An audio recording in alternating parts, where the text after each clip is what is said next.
So maybe I'll just do, I know Lisa has already welcomed you, and maybe I'll just intro about Kethia Energy.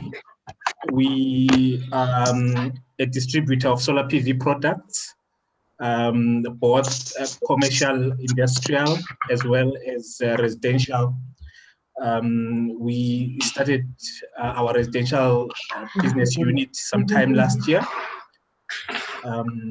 If I can kindly ask you all to just mute your microphones.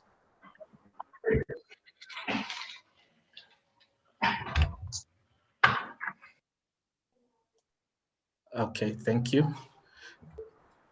So, like as I was saying, we started our residential unit sometime last in 2018, and we're excited that we've been adding a couple of products to our range. We've got Alpha ESS as a high-end unit. Then we have got the Huawei residential systems that are also coming in Q2. And we are happy to be introducing the Sunsynk as well. All these products are different and they've got their own merits and their own different markets.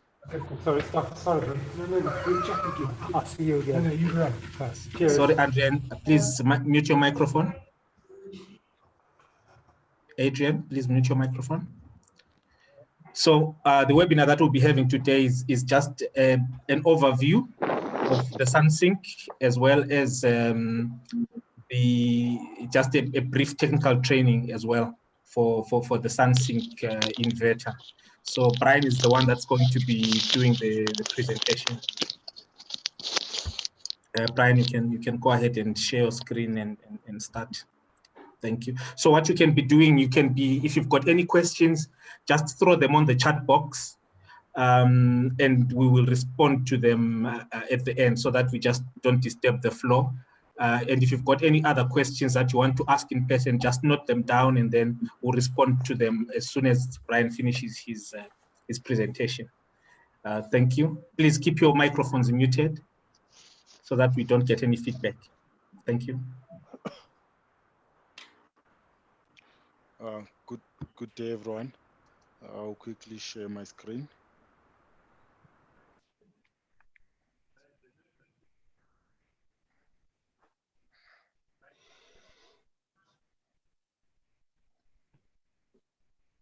Yes. Good day, everyone. Can everyone see my screen? And can you just move your microphone down a little bit on your headset? Your audio is a little bit soft. Okay. I think maybe you're noise cancelling on the microphone, so just maybe move it down towards your mouth a bit more. Okay. Can you hear me now? Better. Yeah, that's better. Okay. Today we'll be looking into Sunsynk, basically the product overview, installation, and commissioning and different work modes. So basically, a Sunsynk, it's a pure hybrid inverter. So it utilizes both the off-grid and grid tie in its operational mode. So it can actually supply both critical and non-critical loads at the same time controlling feed into your grid. So basically it helps you to fully utilize your PV array in the case where all your critical loads, that is the loads connected directly through the inverter, have already been catered for and the battery has been charged to maximum. If there is still excess PV coming through, it can also be fed through backfeed, that is through the grid port on the inverter to your non-essential loads, those high power loads, inductive loads that are connected before the inverter to fully utilize all your PV array. So basically for the Sunsynk, there are mainly three main product range, which is the 3.5, 5.5, and the 8.8 kilowatt. So the 3.5 and the 5.5, they look the same in terms of overview, and the 8.8 has a few features which are different from that of the 5.5. As you can see on the image, with labeling from 1 to 15, you have different features, with one being the PV isolator. For the 8.8, it's on the side, while it's for the 5.5, it's underneath. And then the PV, the other main difference between the two units, the PV inputs termination points. For the 8.8, they are inside the control cabinet, which is a push-in plug. While it's for the 5.5, they are underneath, and the connection mode, it's an MC4 connector. So basically, the Sunsynk inverter can be used as a grid tie inverter. So you can actually connect it without batteries. When you do so, you would need to turn on the on-off switch on the side of the inverter. Alternatively, you can use it as a hybrid or off-grid inverter that is utilizing a battery bank. With that, there are DC connection ports inside the control cabinet. So for communication with the battery, especially the lithium battery, the Sunsynk inverter can connect through a CAN bus or an RIS 232 port. So whenever you're using a lithium battery, you need to hook a comms cable between the battery and the inverter. And the inverter has three ports which can be all used as outputs, and only two can be used as inputs. So the first port is the grid port. This you can connect your grid input on this port with non-essential loads, before this termination point. So the inverter can actually use this port as output to your non-essential loads. And then we have got the generator aux port. This can either be used as an input for the generator, or macro inverters. We'll look into detail as the session goes. Or you can actually use this port as an output port. There are a few settings that you need to set to also look into that. And then the third port is the output port, which is the load port. On this port, we have to connect loads that are considered essential. That is basically lights, plugs for TV, fridges, and all that. Loads on this port, they are limited to the size of the inverter. Although the inverter can take peak power 2 times its rating for up to 10 seconds. This can actually this feature is handy in scenarios where you have inductive loads on your backup port. Because of their starting currents, then the inverter will be able to hold those spikes, those surges for 10 seconds, up to two times the full load rating. But on the load port, we highly recommend that you connect only essential loads. Avoid connecting inductive loads and high power loads like stoves, geysers, because the starting currents, they are not fixed. So timely, if they spike way more than the 2 times the rating, then you find a scenario where your inverter will be restarting continuous, trying to clear the overload error.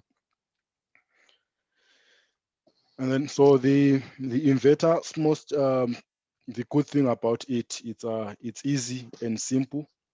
It's a standard solar inverter where you have to wire your battery, your PV, and it's straightforward.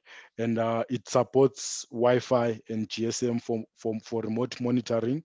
So for remote monitoring, for installers, you use an application called SolarMan Pro, where as an installer you'll be able to view all the systems that you installed. And then for the end users, they have to use an application called SolarMan. Basically, once you have created or registered the plant on SolarMan Pro, then you can register the end user, and you can view his plant with limited features on the SolarMan. The inverter is a quite good screen. Has a screen with good aesthetics. You can actually view all your flow chart, your production. Actually, you can view everything about the system on the screen. The inverter uses multiple string per MPPT. It has two strings per MPPT with a VOC rating of 450 volts. And for the 5.5 and 3.6, the current rating for the MPPT, it's 15 amps, so you can only connect one string. All panels in that string should be in series. But for the 8.8, the current rating for the MPPT is 22 amps. So it means on this string you can actually parallel two sets of strings and then wire them to the MPPT. And then the inverter is a three-stage setup. Charger is for optimized battery performance. That is for gel batteries and lead acid. For the lithium batteries, when you connect the comms cable from the battery to the inverter will automatically pick the charging settings from the battery's BMS. And then the inverter has an extra feature, which is the auxiliary load port, which you can actually use in scenarios of off-grid. You can actually use it to supply your high power loads, that is maybe pumps, geysers with PV power, if all your critical loads and your battery has been catered for. And then the inverters can actually be paralleled. Recommended you can parallel 3 inverters on a single phase. And then for 3-phase scenario, you can have 9 inverters. That is basically 3 inverters per phase. And then, as I've said, the inverter can actually hold peak power 2 times the rated for up to 10 seconds. And then the inverter is quite compatible with different grids, of which our grid NRS 97 being one of them. The NRS settings comes as standard, so most of the times there is no need to change any settings on grid. But however, if the grid it's way beyond the NRS rating, that is less than 200 or 253. We all know our grid is not stable. Sometimes you find it hunting above 253. Then the settings are programmable. You can actually increase your tolerance for over and under voltage. You can connect. It's actually compatible with different power generators, as long as the output of the generator is within the NRS rating, which is 200 to 253 volts, and the frequency being 50 hertz, then the inverter would be compatible with that generator. The inverter can utilize wind turbines to charge your batteries. And the inverter is a pure sine wave inverter with 220 volts single phase. The inverter comes in with a built-in meter, so there's no need for you to wire an external meter. All you need is to hook up the CT to your live wire, and this CT should be wired at the grid income so that it measures all the loads on the premises, both critical and non-critical, because this CT is the one which is responsible for giving the inverter the set point to produce. So if you hook your CT map only to measure the critical loads, you would find your inverter underperforming because the set point will be determined by the built-in meter. And then the inverter has an auto restart recovery. This feature is in terms of UPS, and it has a built-in relay which can be used for earth bonding in off-grid scenarios. If you are wiring your system to operate in island mode or off-grid, when it loses grid, you would need your neutral and earth to be at the same potential. So basically, if the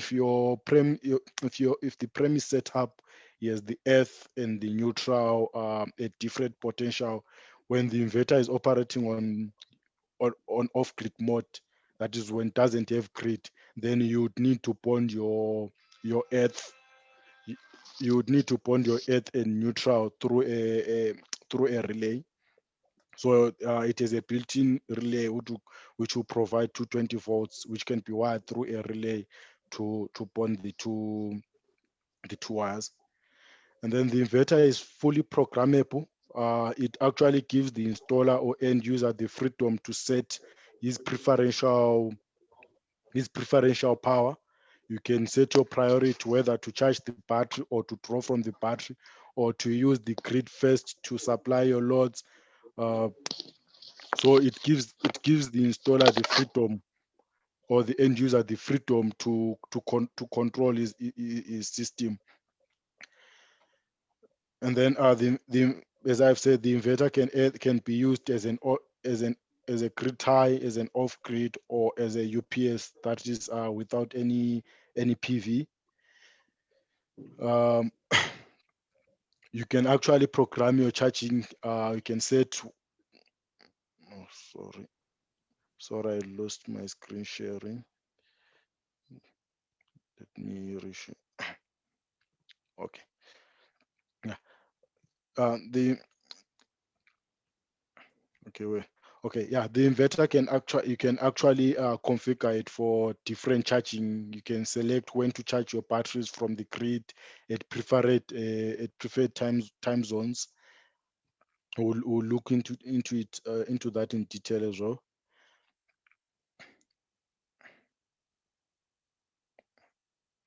And then the inverter comes with a lot of protection, built-in protection from overload, over temperature, short circuit, to protect the unit and the appliances.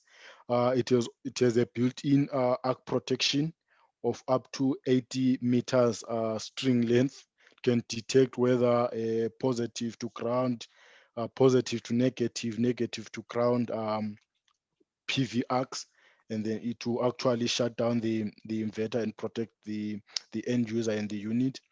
And then for the PV string, it has a reverse polarity protection. So when you swap around your positive and negative from the PV array, it won't damage the MPPT, but it will simply show that you have a reverse current fault. And then the inverter can actually perform grid control with 2-second response time. So you can actually use it to control your feed into the grid. We'll look into that in detail on how to set up those features. So this is basically the schematic of the unit.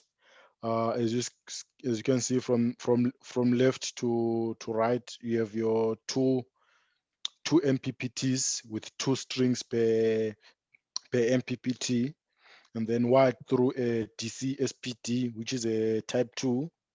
And then you have your battery bank also, which has a electromagnetic interference filter to the DC bus, and then the inverter module, which is basically now converts your DC to AC. And then on the output side, you have also a built-in AC SPD, which is a type 2 as well. So you have got the AC relays, which is switches between your auxiliary load, which is the generator auxiliary input, and your and your load output, which is where your critical loads are wired to. So the inverter has a rated performance of average at least 97% with 10 kilowatt wired to the system. It will output about 9.7 kilowatt. So this is the SOT for the system, basically showing how you wire your PV array, how you wire your generator and the loads, which is basically the same setup as that of the schematic diagram. So this is the complete installation, the system flow. So you would have your inverter centrally, and then you have your battery. Your battery has to be wired through a DC fuse box or isolator for the positive terminal, and then for the negative terminal, you can wire it direct to the inverter. But the positive terminal, you have to pass it through a protection device. Or the system is a 48 volt, so it means all batteries they have to be connected in parallel.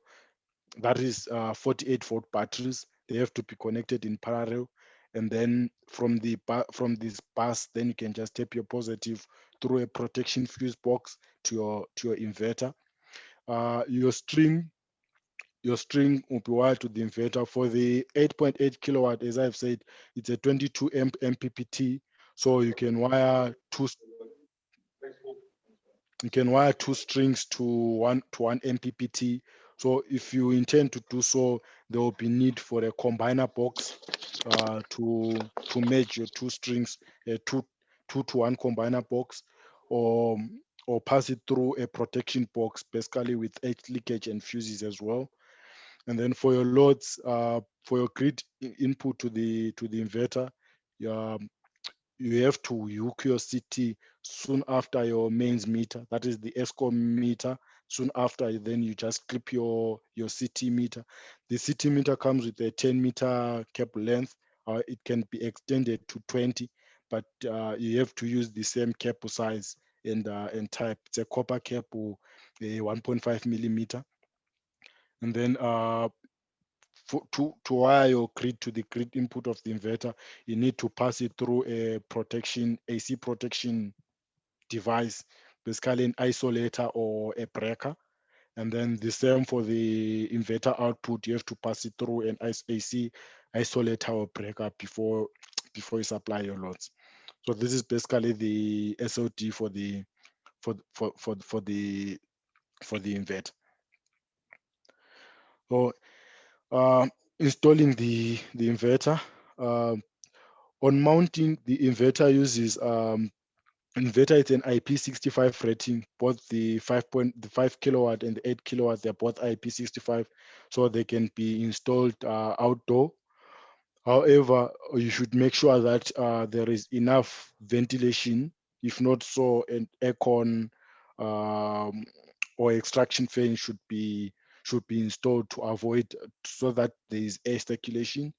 And if you are intending to wire multiple inverters, keep the distance between the inverters to a meter to allow free airflow, and make sure the inverter is clear of objects, a meter, that is a meter from the right of the inverter, a meter from the left, a meter from the ground to the inverter, a meter from the top of the inverter to the roof, and a meter from in front of the inverter, such that there is enough air circulation. And the inverter operating temperature, it can operate from -25 to 60 degrees. However, if the inverter temperature goes above 45 degrees, derating will begin, basically to start to clip your PV input. So the inverter, it's a wall mount, so you can either mount it to a wall, make sure it's secured, or you can mount it onto a frame. Make sure it's firmly secured. And then the battery connection, I think I have touched on this. The Sunsynk inverter can take both lithium and AGM batteries. All batteries should be connected in parallel. The inverter is a 48 volt. So if you're connecting the inverter to a 48 battery bank, make sure all your battery are connected in parallel. And the recommended cable size from battery to inverter, it's a 50 millimeter cable. We should be wired through a fuse isolator. Each inverter should have its own separate fuse isolator on the positive terminal. And then when wiring your battery to the inverter, observe polarity, because if you swap around the positive and the negative, it can actually damage the inverter. And this will invalidate the warranty. So make sure before powering on the inverter, or before powering on your DC isolator, make sure that the polarity of your battery bank is correct. When you're using a lithium battery, you should hook up a comms cable from the inverter to your BMS port, and the inverter would automatically pick up the charge and discharge settings automatically from the inverter and all the battery SOCs. So the inverter uses a CAN bus or an RS232 communication for lithium battery comms cable. So once you connect your inverter to the BMS of the battery, you'd need to go to the LI BMS. We'll look into also in detail. You should actually get the battery status in terms of voltage, charging current, the temperature, to confirm that your battery comms is okay. If you connect your cable and on the LMA BMS all values are 0, you would need to check on your cable or make sure that the battery is terminated with an end of termination on the comms line. And then the third connection is the AC grid connection. The inverter is the mains should always be connected on your grid connection. So when the inverter is being hooked up to any grid, it should be connected on the grid port. When using inverter without batteries, that is as a grid tie, only the grid point can be connected. So simply, you cannot connect a generator when the inverter is being configured as a grid tie that is working without batteries. If you connect the inverter as an off grid, that is without any grid incomer, and so basically all your loads will be on the load port. That is all you won't be having the non-essential loads before the grid, since there will be no grid connected. All loads connected on the load side, the inverter will be working on an island mode, that is off grid mode. In this situation, then you can connect the generator on the mains port.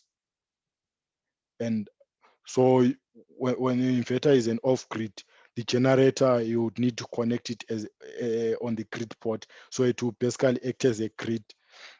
And on the oxygen port, then you should not connect anything there.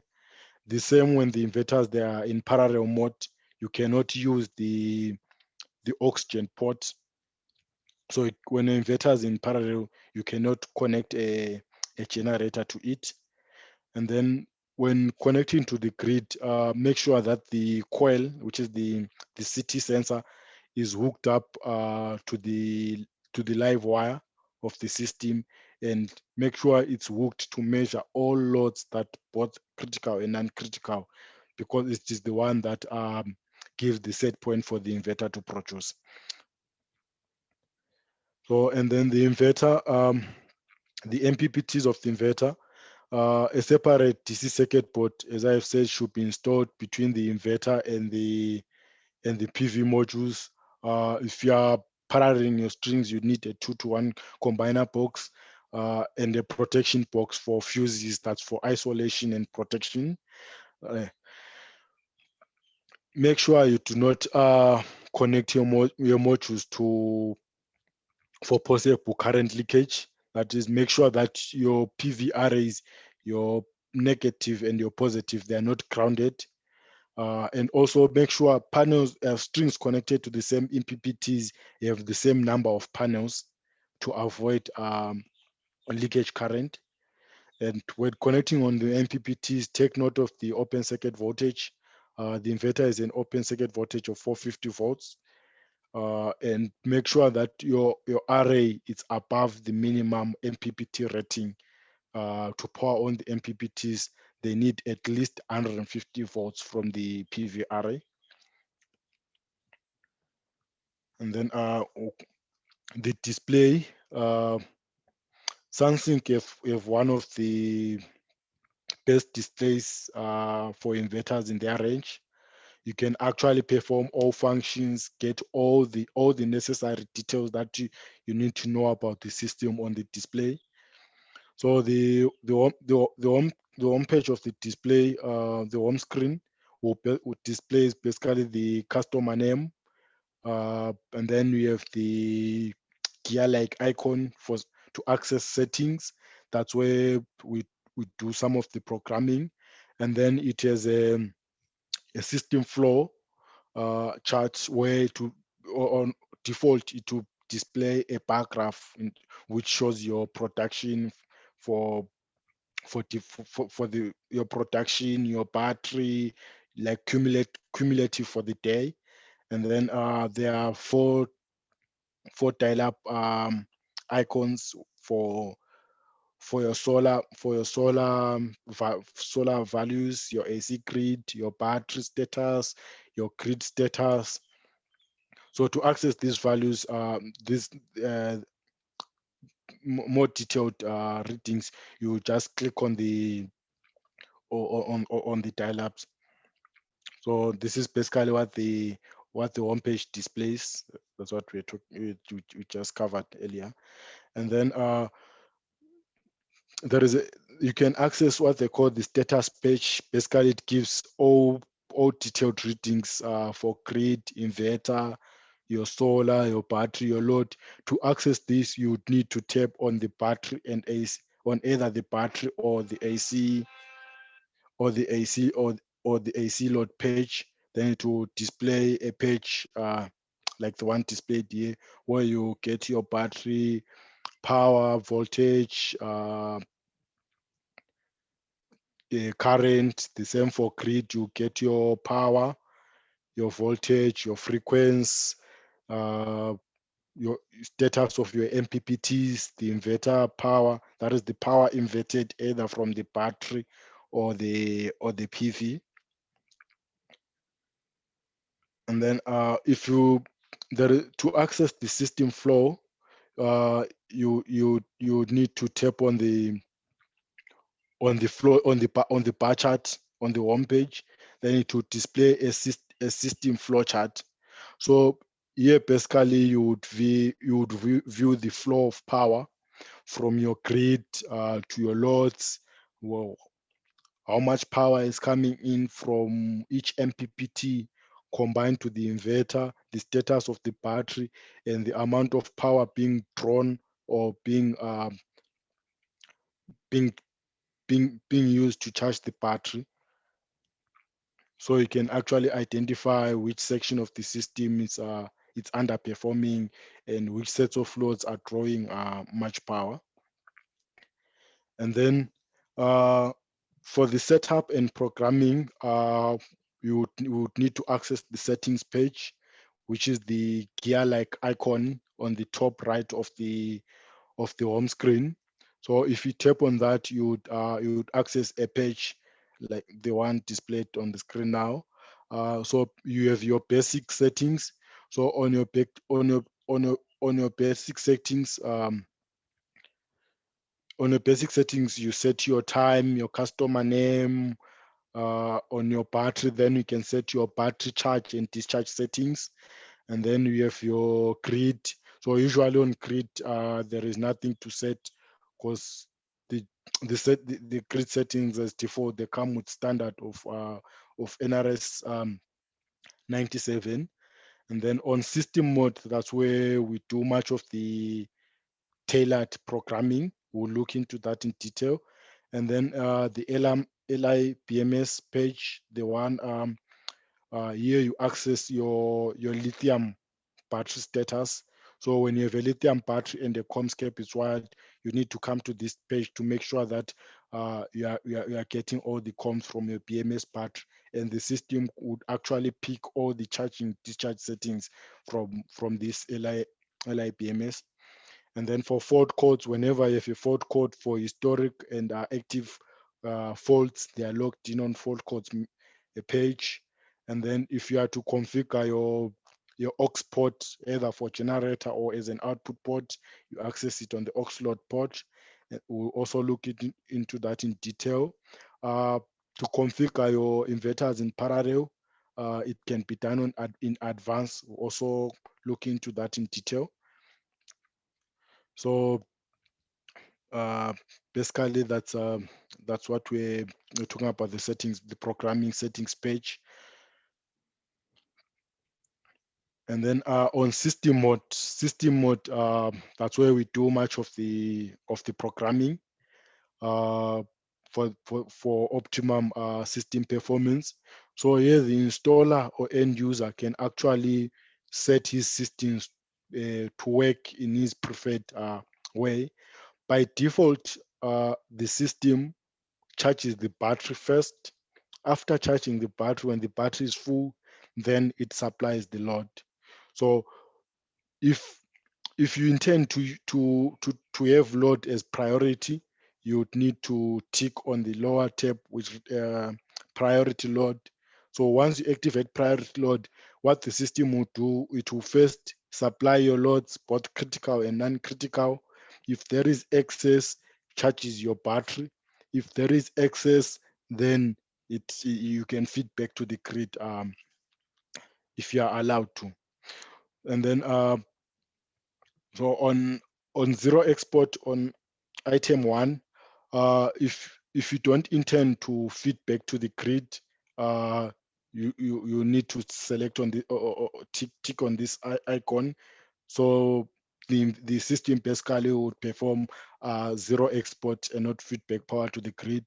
If you intend to feed back to the grid, you need to select on item 2, which is solar export. And then if you intend to only use solar to supply, or only use the system, not solar as such, both solar and PV and battery, to supply your loads only, that is the loads connected on the load port, the essential loads, you select on item 3. Then the inverter will only supply loads on the backup port. Item 4, zero exit power. Here you need to set the amount of power you intend to feed back to the grid. If you select zero export, we all know with digital meters, the ESCOM meters, especially the CONLOG, it will trip if it detects any trickle power, that is any reverse power, regardless whether it's just trickle power, it will instantly trip. So on zero export, you can actually set the value to around 100 watts.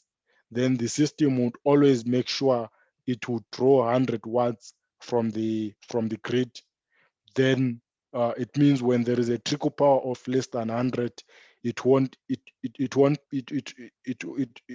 feed back to the grid, but it will just be supplied to the loads, since it will be having a peak shaving of 100 watts. But the value now depends on how your load spike. If your load profile spikes a lot, then you would need to set the zero export power a bit higher, because the magnitude of your trickle power will be big.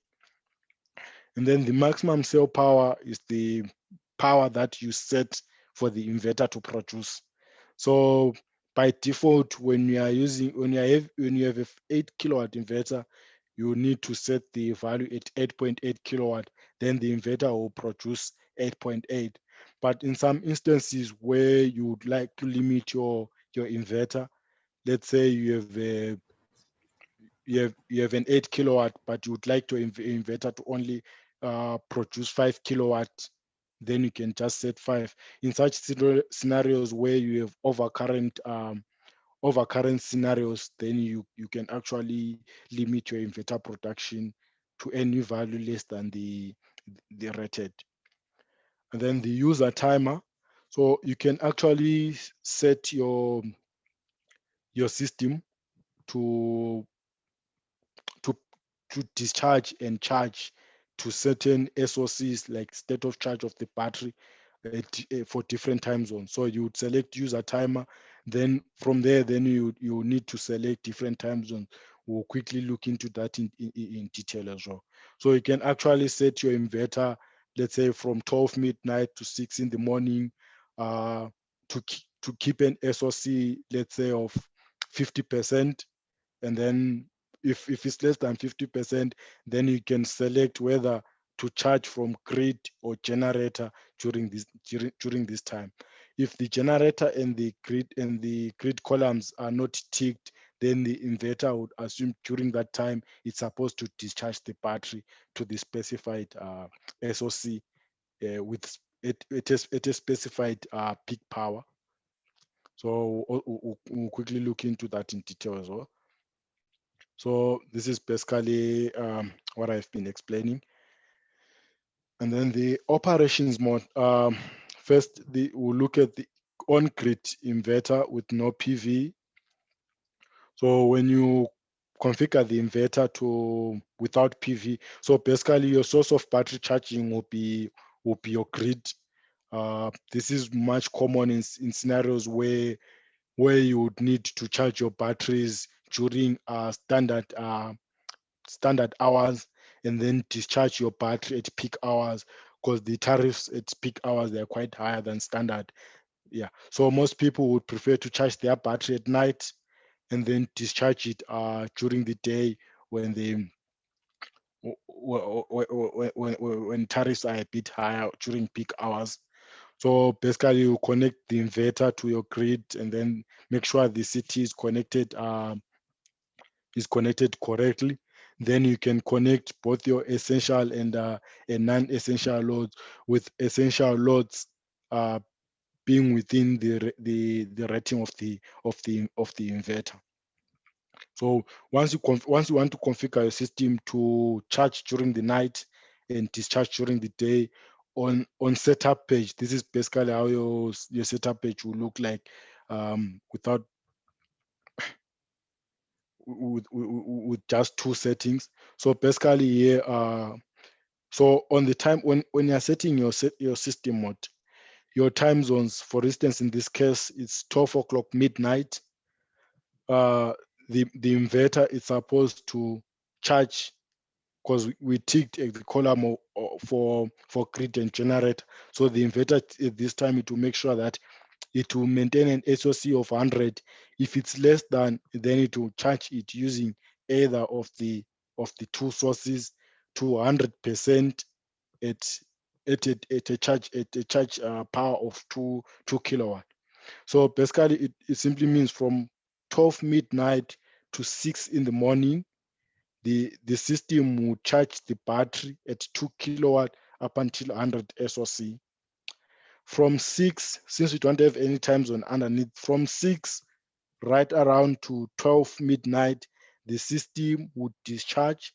Since the grid and the generator box is not ticked, the system would discharge at peak power of 2 kilowatt up until the SOC is 20%. So that's basically the setting. Let's say you have another timeline at around 12 midday. So if let's say at 6 you would want to discharge to 50%, from 12 midday to 12 midnight you'd want to discharge to 20%. So on the first column you would charge your battery from 12 midnight to 6 at 2 kilowatt with grid up until 100%, and then from 6 morning midday, then you discharge at 2 kilowatt, so you don't tick anything on grid and generator up until preferred SOC, let's say 50%. So discharge your battery at 50, up until 50% SOC at 2 kilowatt power. And then from 12 to 12 midnight, then you can discharge your battery at maybe 1 kilowatt up until 20% SOC. Make sure you don't tick your grid and generator. So that's how usually you would use your user timer to discharge your battery. And then the other operating mode is on grid as a UPS. So basically you'd want to use your inverter as a UPS.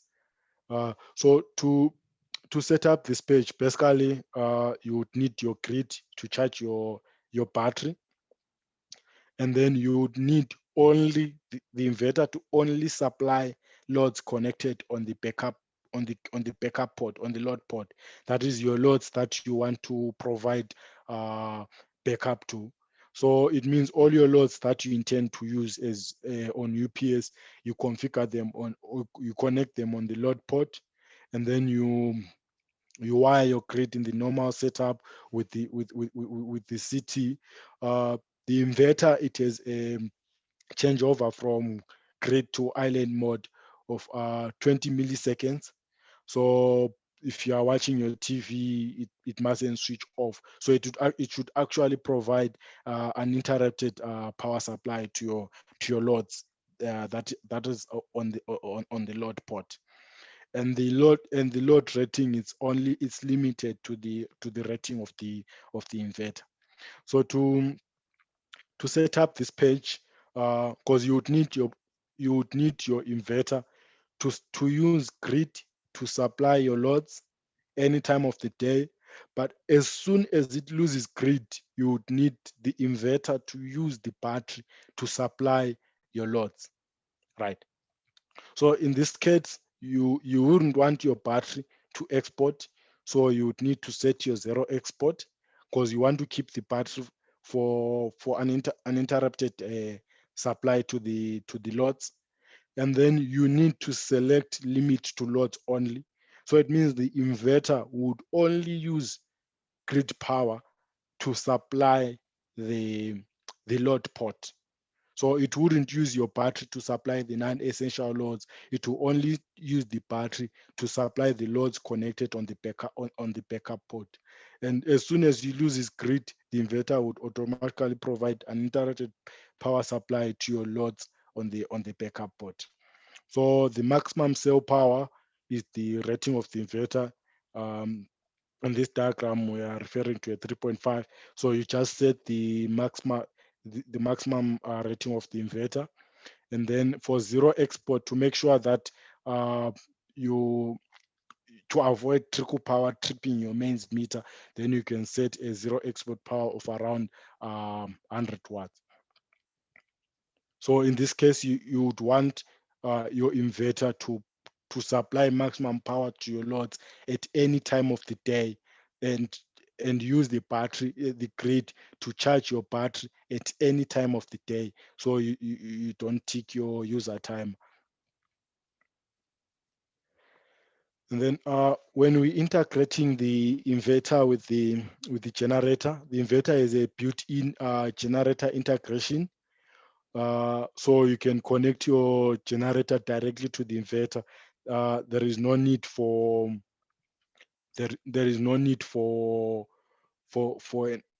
an external hybrid controller or generator integrator. So you can utilize the Gen aux port when you are using a single inverter. So you have two choices of wiring the generator. If you are using the grid, you can wire the generator on aux port. If you you can wire the generator on oxygen port. But when we are using the when you are using the inverter as an off-grid without grid, then your generator, you can wire it as a mains input. However, you can wire your generator as a mains on the mains input, even though you have grid. But now you would need to incorporate a changeover switch between your generator and your grid input before wiring to the inverter. But however, if you are using multiple inverters, that is inverters in parallel, whether in a single phase or three phase, the gen aux port cannot be used for connecting the generator, since this could cause since one of the inverters can cause the reverse power, and that can cause imbalance in the system.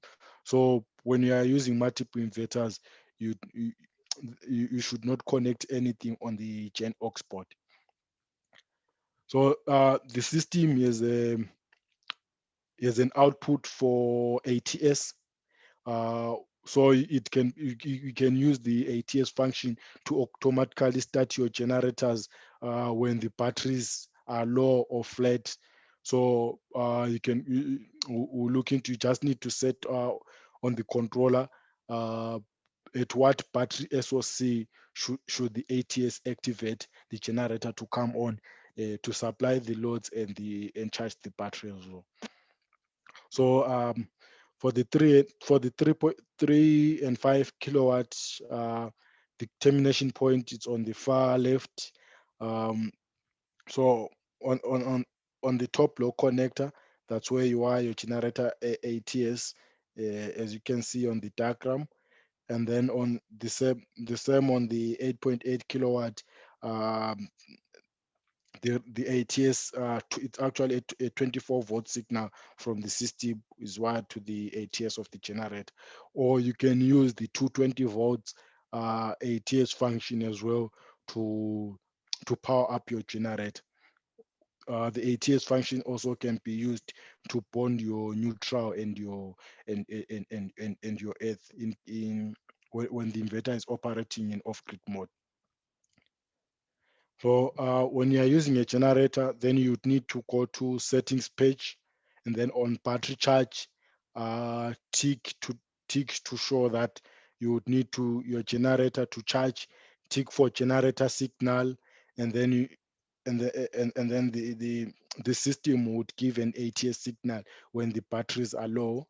And for some generators, they need to run for a certain number of hours and then switch off to cool down. You can actually set that on the battery setup page as well, where you can set the maximum runtime and the maximum downtime. So the system will automatically switch on and off your generator using this ATS function for the specified runtime. And then when you use a generator, if you connect your generator on the gen aux port, then you'd need to go to aux lot page and then activate your aux port as a generator input. So when you're using the port as a generator input, you have to select. If you are using the port as an aux lot output, I'll explain that shortly. You need to select. If you are connecting any micro inverters on the system, you need to select on micro inverters as well. And then the generator on grid input, the generator can be connected through a changeover switch, like I said, to the grid input together with the grid input. So basically, you need to change over between your generator and grid before wiring to the the input of the inverter on grid input of the inverter. If you have any non-essential loads connected before the grid point, your CT meter should measure all those loads. That is before, just after the changeover switch, then you can hook your CT coil such that whether, regardless is the generator or grid running, the inverter would actually measure all the loads that are being connected to the system and avoid export limiting as well. And then the generator rating should be able to supply all the loads, that is both essential and non-essential loads to your system if it's connected on the grid input, because basically to be considered as grid. So the system would actually, when there is a spike on loads, the system should be able to draw enough power from the generator. So usually usually the generator rating for the system when it's wired on the grid port should be 1:1.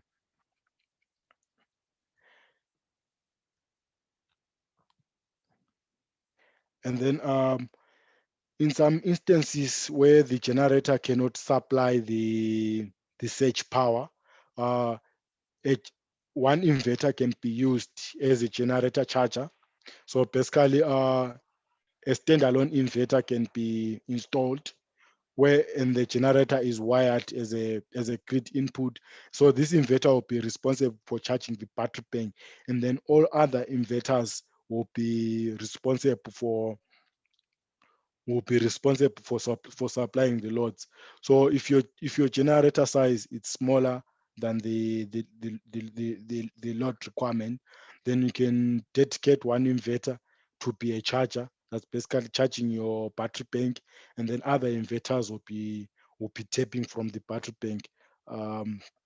This is the SOD for it. So you would have your genset running on one inverter as a grid input, charging your battery bank, and then you have another array of inverters supplying your loads. So this basically will not require the generator to cater for the surges in the loads, because the generator would run at maximum power, charge the batteries at its specified rate, and then the inverters will be just tapping from the batteries to supply the other inverters will be tapping from the battery bank to supply your loads. And then if we intend to use the auxiliary smart load port, you can connect loads on the aux load port in off-grid scenarios, where you have like pumps and geysers, which are high power loads, which will draw way more than the rating of the inverter. Thus, they cannot be connected on load port. Then you can connect them on aux load port. This port can actually act as an output port when your battery is full. So once you connect your high power loads on this port, then you need to select aux load port, and then you need to set your by default, the aux load port will be on load, would be powered on when the battery percentage is 100%. So if your battery percentage is 100% and all your loads on the load port are catered for, and then there is still surplus, then when the battery is 100%, it can activate this port and start supplying power to your heaters and air conditioners. And then if the PV runs short and the battery decreases to 95%, then the loads on this aux port will be switched off. Then you can actually set the maximum power that you would need to drive to the loads on this port on solar power. So you can set it, for this instance, when our battery is 100% and we have excess, the aux port will be activated, supply 1,000 watts to the loads. If the battery drops 95%, then the aux load port will be switched off. And then the aux load port, you can also use it to connect your micro inverters. Let's say you have to spec a system which has already micro inverters. There is no need for you to throw them away. You can use those micro inverters as an input to the inverter, but the ratio should be 50% of the rating of the inverter. If you are using an 8 kilowatt inverter, your micro inverter's maximum power should be 4 kilowatt. Then you can have an extra power to your system. So if you are using a 5 kilowatt inverter, your maximum power on your micro inverters should be around 2.5, and you would need to set on the aux load port. You need to select micro inverters. Then the system would use this port as an input port for micro inverters to the system. And then there is a feature which the inverter can perform, which is peak shaving. Ideally, this feature is used when you have grid, when you have in scenarios where the tariffs are high. You can actually peak shave your grid to say, I can only take 10 kilowatt from the grid, and then the rest I'll use from my batteries, such that you don't use much of expensive power. But this feature on this inverter is used with the generator integration. The generator needs to be connected on gen port. When connected on gen port, then you can set the peak shaving. So basically, you would set the maximum power drawn from the generator. So for a system where you have a small generator, let's say a 2 kilowatt generator, and your load profile is around 5, then you need your generator to supply some of the loads, and then get your batteries to supply the deficiencies, so that you can get a longer runtime when you're running off grid. You can connect a generator even if it's smaller than the rating of the inverter. That is on the aux gen port. When the generator is connected on grid port, it has to match the surge or peak power of the loads. But when the generator is connected on the gen port, you can peak shave, like draw a maximum value from the generator, and then when that value is reached, then the inverters can now top up if there is a deficiency for the system. So this is basically the normal setup of an inverter with loads and a generator connected to it. So if your generator is connected, then you can select a gen peak shave, and then set the value that you would need to draw, power that you need to draw from the generator. For instance, if our generator is a 2 kilowatt, okay, let's say 1.5 kilowatt, and we intend to only draw 8,000 from it. So it means when the load is below 1,000 kilowatt, the generator would supply all the loads.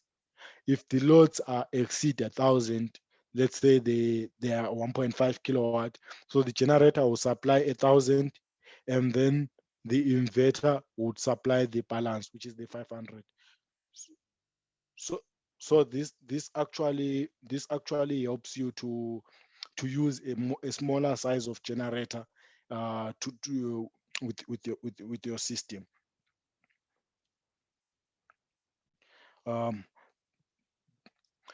On paralleling the inverters, as I've said, the settings are carried out on the advanced icon. So on settings page, you go to advanced, and then you would select multi inverter. So from the multi inverter, for the specific inverter, then you select the inverter like parallel connection, and then if it's a master, then you select master. If it's slave, then you select slave. And then on the Modbus serial number, then you select this ID should be distinctive from any other other inverters. If you set the same address for different inverters in the system, you would have conflicting addresses, and it will give a fault of a communication fault. So you should make sure that the Modbus ID is different from all other inverters, and then you select which phase you are connecting it to. So basically, if you are using a single phase, if your first inverter is a master, you select master ID1 A phase. So the second inverter, it will be a slave, and then the ID will be a different ID, which is 2, and then you select the same phase because they are supplying into the same phase. So the rules for checks when you are connecting inverters in parallel, you should make sure that inverters they are of the same model. So you cannot connect an 8 kilowatt and a 5 kilowatt in parallel. And you should make sure that the operating system, the software version is the same, and preferably the latest software version.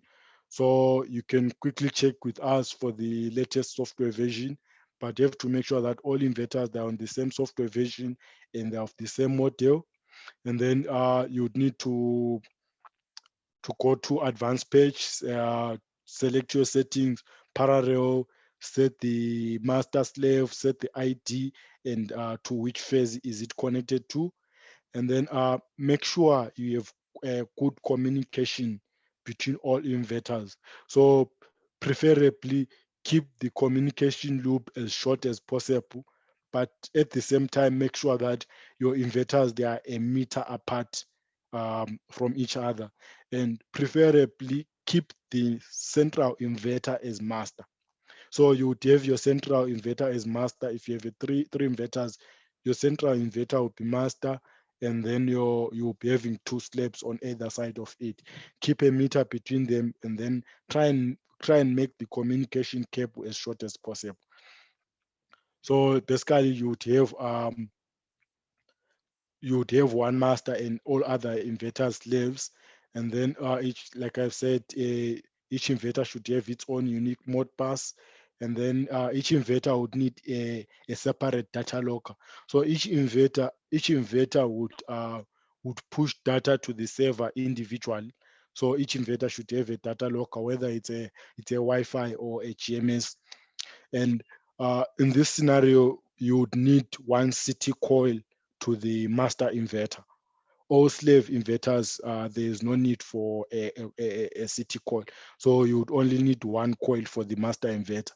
And the battery bank for all inverters in parallel, it should be common. So it means all your batteries, you parallel them and make a common bus, and then all inverters should tap on the same bus for the batteries. And the master inverter is if you are using lithium batteries, the master inverter is the only one which needs to be hooked to the BMS of the battery. Then it will simply transfer the BMS values to other inverter through the parallel connections. So this is basically the setup of a single phase configuration with 3 inverters. So recommended, you can connect up to 3 inverters in parallel. That is, you can have 10.8, 16.5, and 26.4 for 8.8 for 3.6, 5.5, and 8.8 kilowatt models respectively. So preferably keep the central inverter master and then the slaves on either side. And then the inverter, it is on the connection port, it has two ports which are labeled parallel. So basically for your daisy chain, you can use either of the ports. So you just need to wire from one inverter to the next, from the next to the other inverter, and keep them on a daisy chain. And then for 3-phase configuration, you can wire up to 9 inverters. That is 3 per phase. The rules are the same for parallel. You need to have the same bus for your cables. And then on advanced, then you need to select. So if you have 3 inverters, you need to select. So for phase A, you need to have a master and the slaves. For phase B, you have to have the master and the slaves.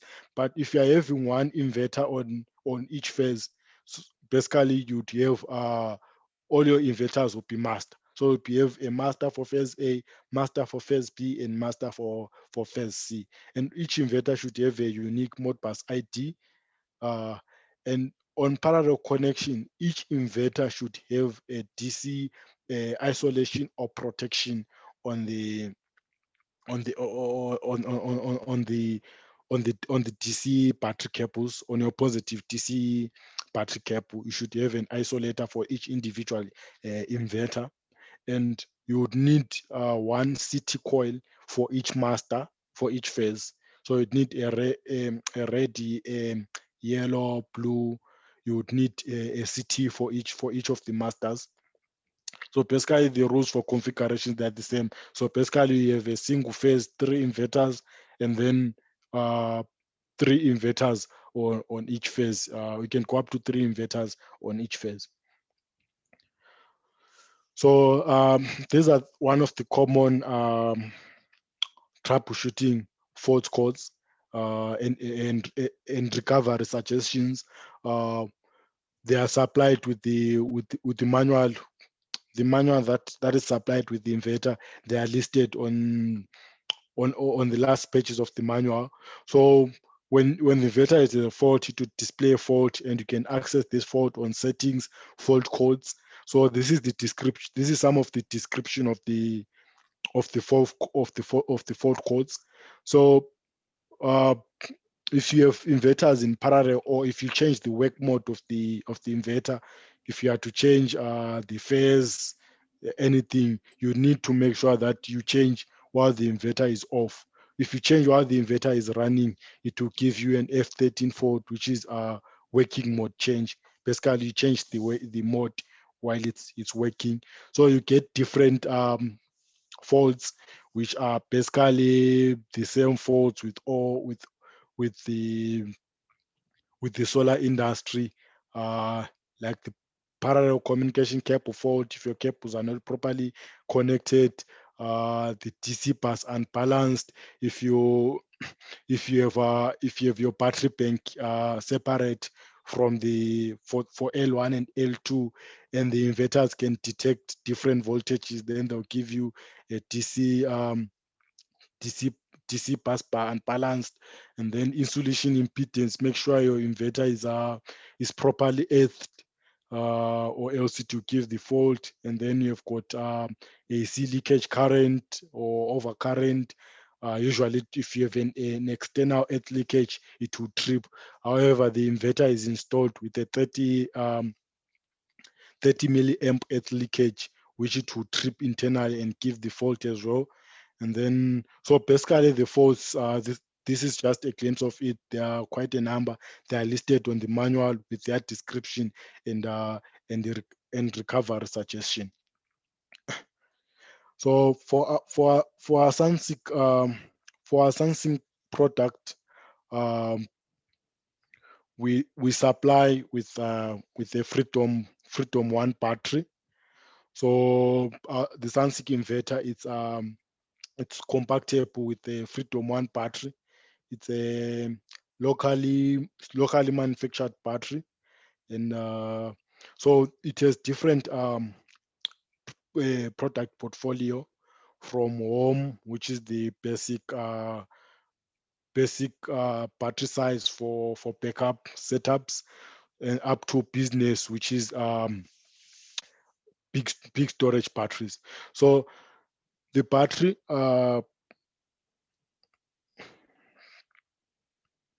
okay, just a second.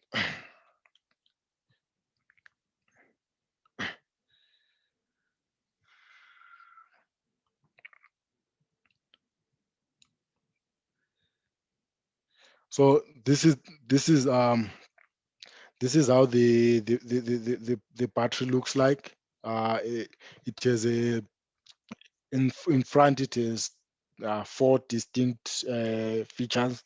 So it has a breaker, which is basically an isolator, and then it has an analog meter for the battery SOC reading. So you can get the readings in marks of 25%, 50, 75, 100, and then it has an on button and an off button. So to power up the battery, you You just need to put up the isolator and then switch on the on button. And then the battery comes with built-in cables for output, which is a 50 millimeter cable, which is the recommended size for the Sunsynk. So depending on the size of the battery, it can have two by 15 millimeter cables for positive and negative. But if the battery is of a smaller size, that is a 5/4, 10/8, it will only have one positive and one negative. So the number of cables is determined by the discharge current for the battery. So the battery, it can just sit it on the floor, or you can actually mount it on the wall. Yeah, at the back it has hooks where you just need to mount a bracket and then just and just to hook it. So so the battery sizes are, they start from we supply the 5/4, which is basically a 5 kilowatt battery with 4 kilowatt usable capacity, which is equivalent to 80% depth of discharge. However, the battery, you can discharge it up to a maximum of 90%, but the without voiding the warranty. But however, the recommended discharge, it's 80% depth of discharge.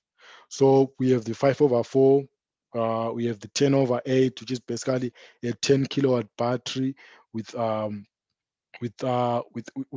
8 kilowatt usable capacity. So the one that we usually stock, it's a 5/4. So you can build your battery bank for a 5/4. If you intend to acquire a bigger module, a 15/12, a 20/16, then you can just liaise with your account manager. Then he can pre-order that specific battery for you. So the battery, for every 5 kilowatt, they have a discharge current of 100, discharge and charging current of 100 amps, which simply means it can accommodate heavy charging and heavy discharge. So it means for every 5 kilowatt, you can discharge about 4 kilowatt at a go from it, from the battery. So the batteries have a 1C rating. So for every 5 kilowatt on each module battery size, the discharge current and discharge power, it's 100 amps per 5 kilowatt module. So the battery is quite compacted, not only with Sunsynk. You can it's compacted with a wide range of inverters in the market there. So most installers, they use it with the Victron and the Aspect inverters. So the battery module is compatible with any inverter which can communicate through CAN bus.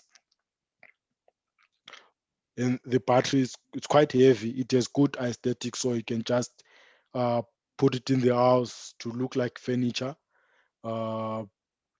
And it doesn't produce any noise when operating, and all that.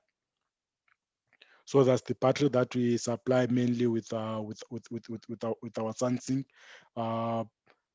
It supports both CAN bus and RS-232, and and you can and you can build your battery bank up to, you can connect these modules up to 8 of them in parallel without a problem.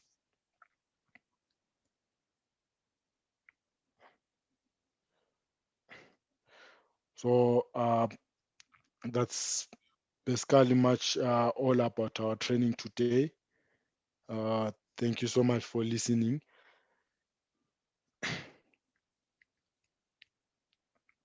Mr.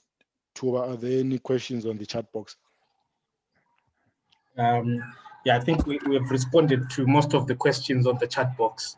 I don't know if there are any other questions that that you have that you want us to address, and before we close. So if there are any questions, just unmute your mic and shoot away.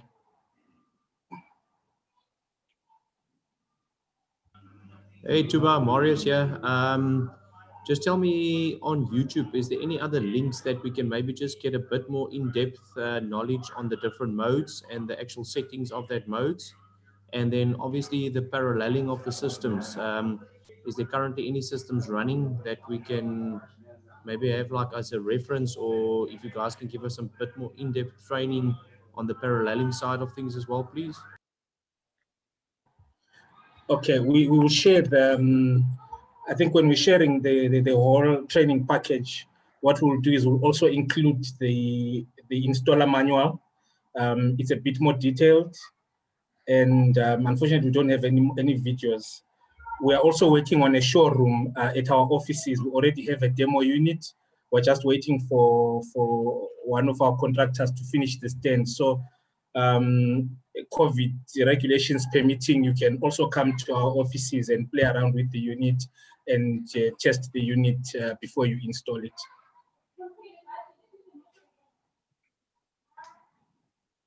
I hope that answers you, Marius. Yes, any okay, other that's questions? fine. Thanks Tuba.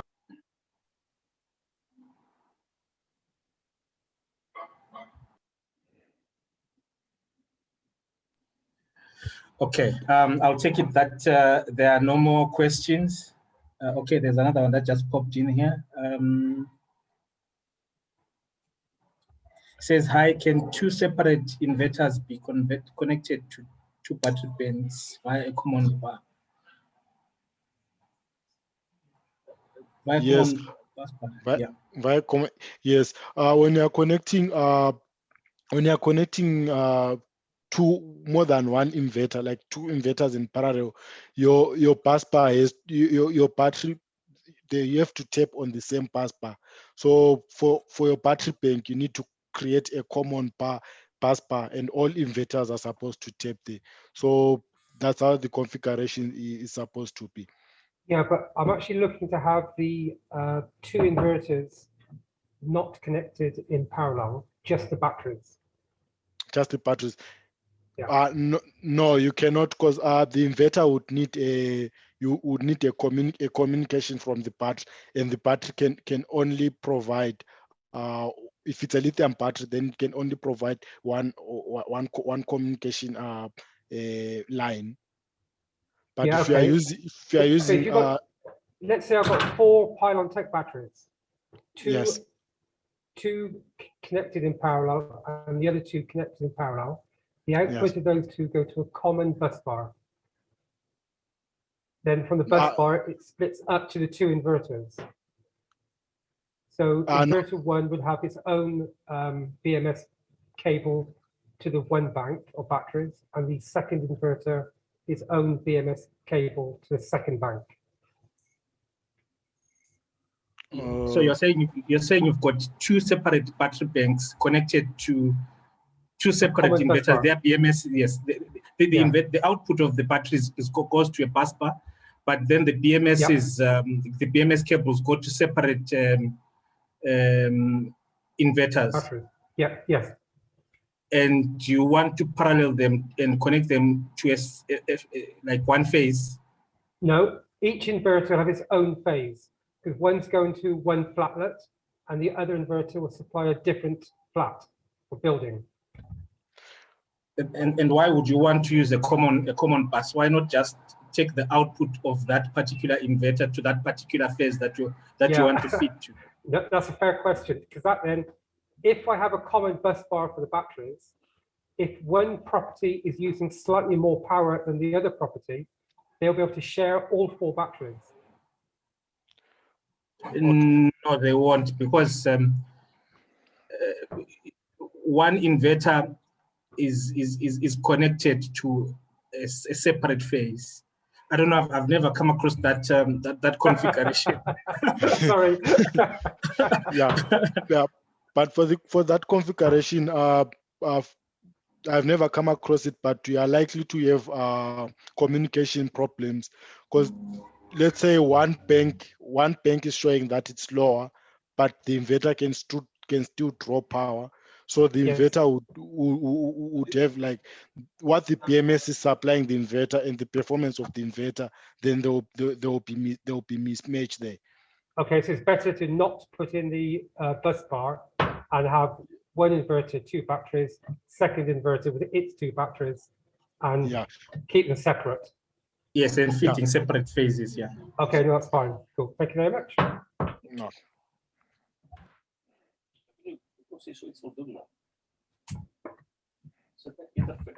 I don't know if there are any more questions. If not, we can call it a day.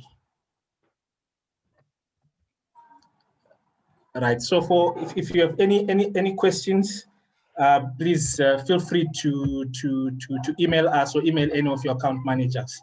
Thank you so much, and good day.